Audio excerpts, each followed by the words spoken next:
আচ্ছা বলুন তো, শিশুর প্রথম শিক্ষককে? না, আপনি নন। শিশুর প্রথম শিক্ষক সে নিজেই।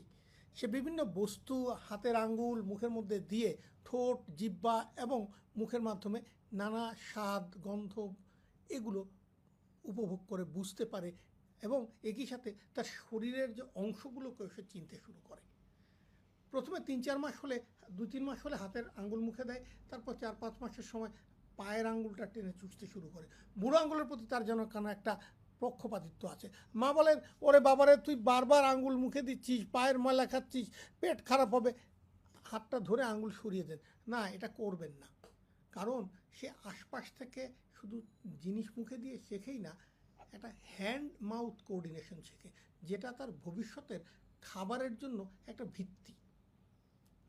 আর বাচ্চা ওই যে কথা বলা শেখে, সেখানেও কিন্তু আপনার সাথে সাথে তারও একটা ভূমিকা আছে। 2 থেকে 4 মাসের বাচ্চা উচ্চারণ করে আ আ, উ উ, ই ই, এগুলো হচ্ছে স্বরধ্বনি, স্বরবর্ণ বা ভাওয়েল। আর একটু বড় হলে মুখে হাত দেয়, হাত দেওয়ার মাধ্যমে তখন উচ্চারণ করে বু বু, মু মু, পু পু, ব্রু ব্রু ব্রু। এগুলো হচ্ছে ব্যঞ্জন বর্ণ বা ব্যঞ্জন ধ্বনি। এগুলো মুখে হাত দেওয়ার মাধ্যমে শেখে। এই একটা গবেষণাপত্র দেখুন, দি ইনফ্লুয়েন্স অফ মাউথিং অন ইনফ্যান্ট ভোকালাইজেশন, অর্থাৎ মুখে হাত দেওয়ার মাধ্যমে তার ভোকালাইজেশন বা শব্দ উচ্চারণ শেখার একটা ধাপ।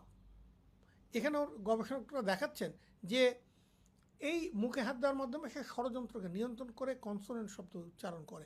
তারপর 7-8 মাস হয়ে গেলে তখন সে বলা শুরু করে বাপ বাপ, মাম মাম, পাপ পাপ। এটা কিন্তু বাবা মা বলা না, বাবা মা বলে আরেকটু পরে, 8-9 মাস বয়সেও না, 10-12-13 মাস বয়সে। তো তারপর আরেকটু যখন বড় হয় তখন সে ঘরের মধ্যে হামাগুড়ি দিয়ে মেঝেতে ঘুরে বেড়ায়। এটা একটা মজার সময়। ওই যে বেবিস ডে আউট ছবিটার কথা মনে আছে না? একটা ছোট বাচ্চা হামাগুড়ি দিতে দিয়ে 3-3টা ষণ্ডা মার্কা অপসারণকারীকে কীভাবে নাস্তানাবুদ করলো। আমাদেরকেও কিন্তু একইভাবে অপদস্থ করে ছেড়ে দেয় বাচ্চারা। হঠাৎ করে দেখা গেলো ওই টেবিলের তলায় ঢুকে গেছে, অথবা ওই কোনায় গিয়ে ময়লা একটা মুখে হাতে নিয়ে নিচ্ছে, আমরা দৌড়ে যেতে হয়।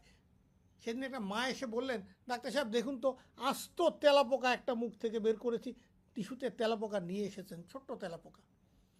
বাচ্চাটা তো পেট খারাপ হয়েছে, আপনার কাছে এনেছি। হ্যাঁ, কথাটা ঠিক।